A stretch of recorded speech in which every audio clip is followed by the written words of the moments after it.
Pro-Chancellor Yam Tong Dao, distinguished members of the Academy, parents, friends, and most importantly, the class of 2007 for the University Scholars Program and the Young Siu To Conservatory of Music.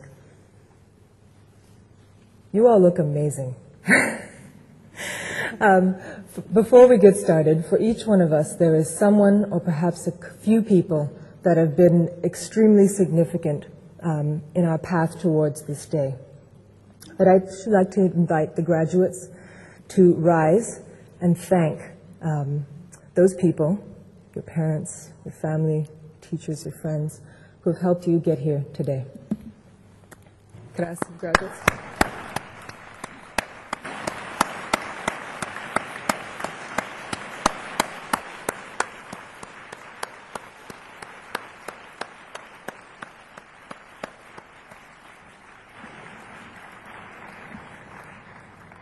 Thank you, everyone.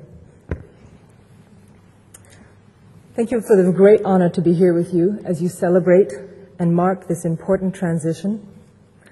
Truth be told, I was extremely daunted at the prospect of sharing any words of wisdom with this worldly, intelligent, and I suspect overachieving group of people.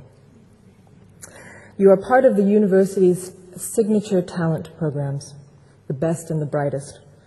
And to make matters worse, when the people I asked about their graduation, they couldn't remember who spoke, and fewer still recalled the message. My graduation speaker was Al Gore, and I don't remember what he said. So I will try to make my message abundantly clear. The world does not need our talent, but we need the world to apply ourselves in it. Now that may sound paradoxical, and frankly the wrong way around. This is commencement, and weren't we supposed to hear that our talent is an indispensable contribution to society, the economy, academy, or the world of arts and culture? No doubt, talent is important.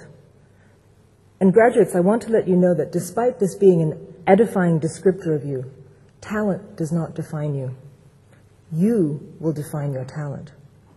You will have to choose how you participate in the world, with whom, and for what. How you participate will define your life. There are 3 simple thoughts on talent that I'd like to share for your consideration. These are things that I wish I'd heard or wish I'd known when I was graduating and trying to figure out my new place in the world. And as Mary Oliver, the poet, asks, what will you do with your one wild and precious life? Graduates, what will you do? The first bit of advice that I wish I'd gotten was to always put talent in the proper perspective. It is a seductive trap to hallucinate that your gifts somehow make you better than other people. There is a subtle messaging to reinforce this all around: separate options, greater recognition, better access. People rarely say it, but they come to think it. And pride is a terrible burden because it makes you think that talent is about the individual. It's easy to forget the gift part of giftedness and lose sight that talent is in fact a gift entrusted to us to sow and to reap. We have wings for flying, but we are sometimes weighed down by a false sense of self-importance. Get up. Get out. Graduates, go do those things that get you out of your comfort zone. Walk in a stranger's shoes. You will learn things you never imagined. I'd like to share 2 quick stories. Recently, on assignment, I worked in a hotel to understand the social impact of the hospitality industry. I liked and learned the most in housekeeping. My teaching buddy was a tiny Indonesian lady with 3 children, all small, and a husband who worked in a shipyard when he could get work.